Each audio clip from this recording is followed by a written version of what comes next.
Avec Brian Eno, j'ai l'impression qu'il n'y a ni début ni fin. Comme s'il était là de toute éternité et pour toujours. Mais puisqu'il faut bien choisir un commencement, c'est sûrement Dune de David Lynch qui m'a exposé pour la première fois à la musique furtive du sorcier Brian Eno. C'était le thème de la prophétie et c'était déjà totalement envoûtant. And now, the prophecy. One will come. Juste avant, mais je l'ai découvert après, il y avait eu À bout de souffle Made in USA de Jim McBride. Autre salle, autre ambiance, comme on dit, mais toujours Brian Eno en ambianceur subtil.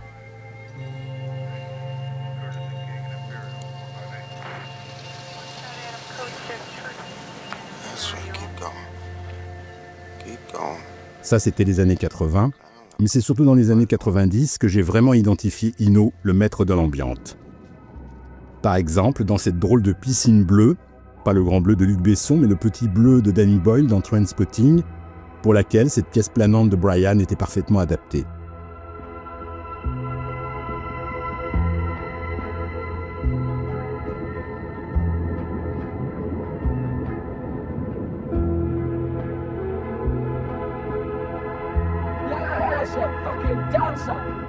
Mais également dans Hit de Michael Mann, une première fois dans un style totalement drum and bass, pour accompagner la promenade nocturne de Al Pacino.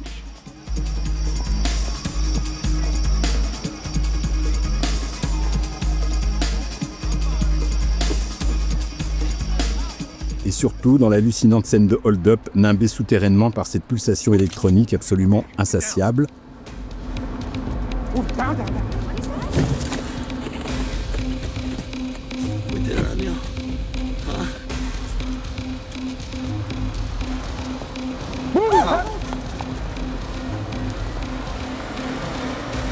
Dans un tout autre genre, plus reconnaissable, j'avais bien aimé cette séquence de trafic de Steven Soderbergh où j'avais le double plaisir de retrouver Benicio del Toro et cet environnement musical de mon héros Brian Eno qui avait réussi à me faire aimer le baseball.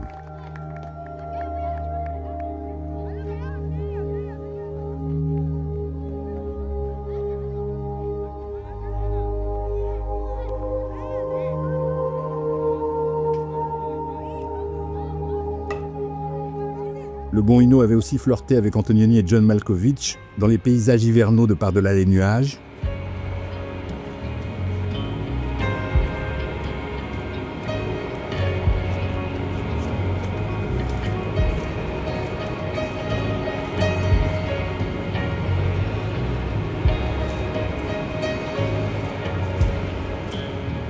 Mais je préférais encore ces nappes songeuses qui allait comme un gant au visage et aux pensées de Julianne Moore dans Safe de Todd Haynes.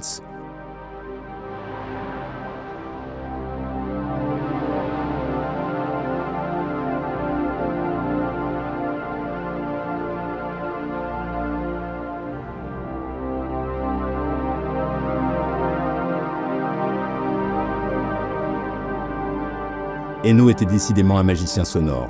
Et ça marchait aussi vraiment bien sur cette séquence de piqûres presque gore.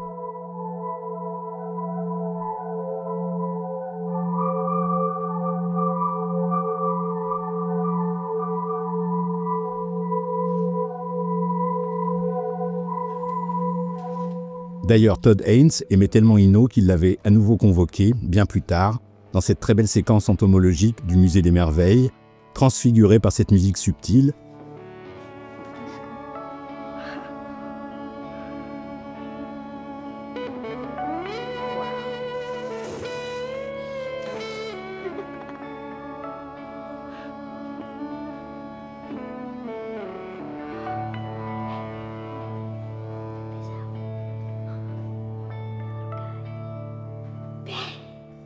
En fait, à la fin des années 90, Todd Haynes avait également utilisé dans Velvet Goldmine cette chanson de Brian Eno, Needles in the Camel's Eye, extraite initialement de son premier album post-Roxy Music, Here Comes the Warm Jets.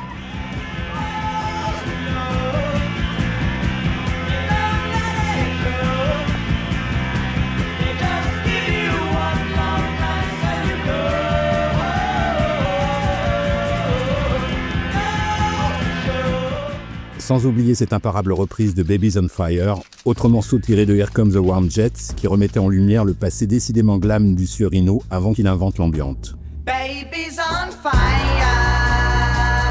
Better throw her in the water. Look at her laughing like a heifer to the slaughter. Baby's on fire, and all the laughing boys are pitching, waiting for photos. Oh, the plot is so bewitching. Rescuers row, row. Do your best to change the subject. Sinon, j'avais eu une sorte de révélation sur cette très belle séquence de deuil dans la chambre du fils de Nanni Moretti, nourrie de l'intérieur par By the River, une des plus belles chansons de Brian Eno, extraite du magnifique album Before and After Science. Ça avait tendance à me bouleverser. Here we are, stuck by this river, you and I, underneath the sky that's ever falling down, down, down, ever falling down. Peu d'années après, Olivier Assayas avait lui aussi choisi une chanson de Before and After Science pour accompagner les déambulations de Maggie Cheung dans Clean.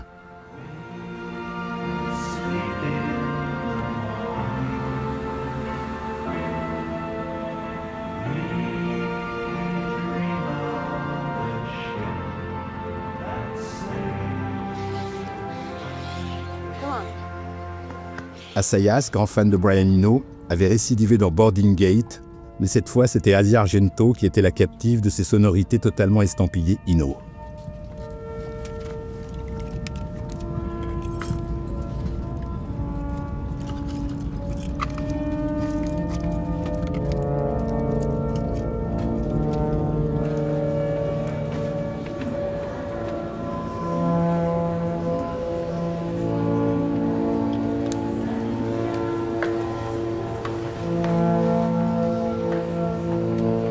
Un peu tardivement, j'ai fini par découvrir que le Brian Eno en question avait été compositeur pour le cinéma à part entière dès 1976 sur Sébastien, film gai et baroque de Derek Jarman.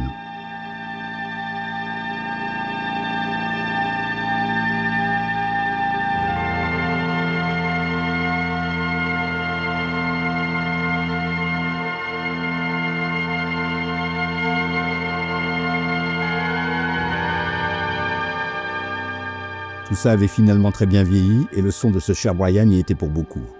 Comme dans cette séquence énigmatique qui me rappelait Kenneth Sanger et qui me fascinait totalement.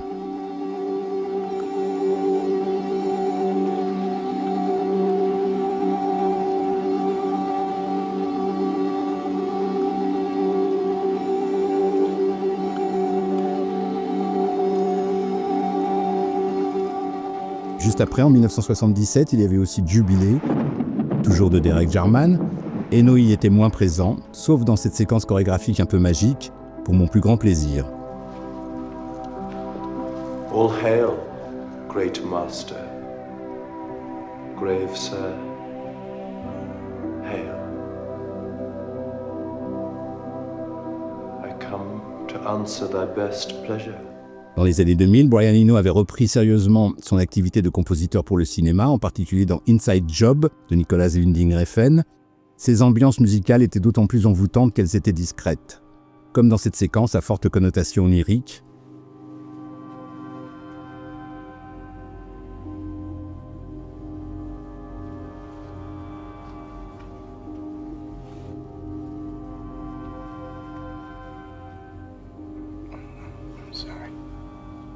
Ou encore dans le générique de fin à base de caméras de surveillance, à laquelle la musique de l'ami Brian était particulièrement adaptée.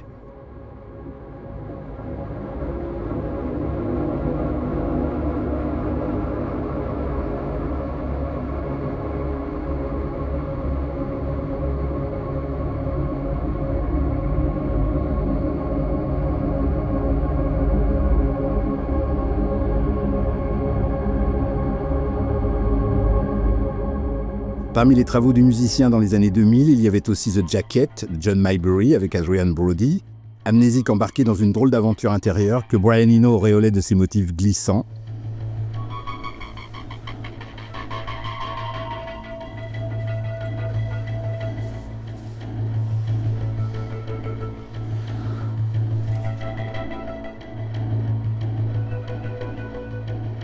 Et puis encore, au début des années 2000, Lovely Bones de Peter Jackson, dans lequel Brian Eno, une fois n'est pas coutume, était hyper présent. Dans cette séquence un peu limite, par exemple, qu'il sauvait de justesse du pompiérisme,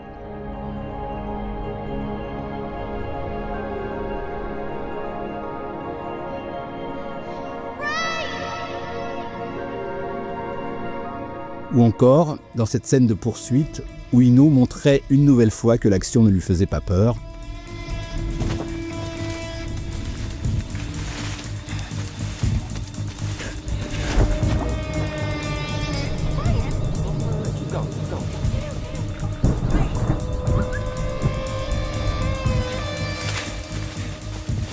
Et ma séquence préférée de Lovely Bones, c'était celle-ci, parce qu'on y entendait des motifs à base de guitare très années 70, datant de la période post-Roxy Music.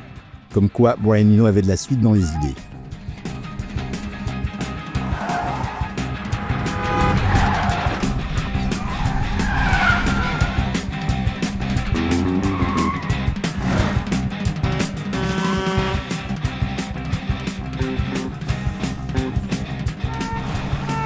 Sinon, plus récemment, Eva Ionesco avait utilisé dans son deuxième long métrage Une jeunesse dorée, Sky So, tiré d'un des grands albums de l'ami Brian, Another Green World. C'était assez idéal. Être immortel, quelle souffrance, quelle tragédie. Être obligé de vivre pour toujours, quelle idée insupportable. Heureusement qu'il y a la mort finalement. Pour le générique de fin de Maria de Pablo Larraín, Eno et ses sonorités cristallines faisaient également merveille avec ce morceau de 1983 sur des images captivantes de la Calas.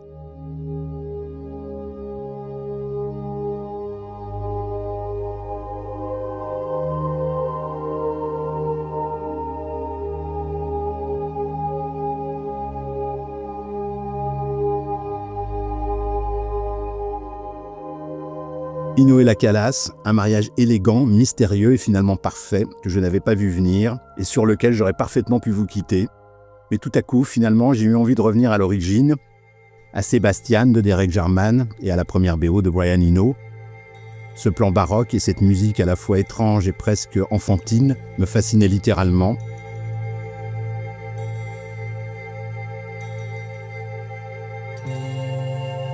J'avais envie d'y rester. Mais je me suis éclipsé aussi discrètement que la musique de Brian m'était apparue, furtivement, subrepticement, clandestinement, à vous de voir.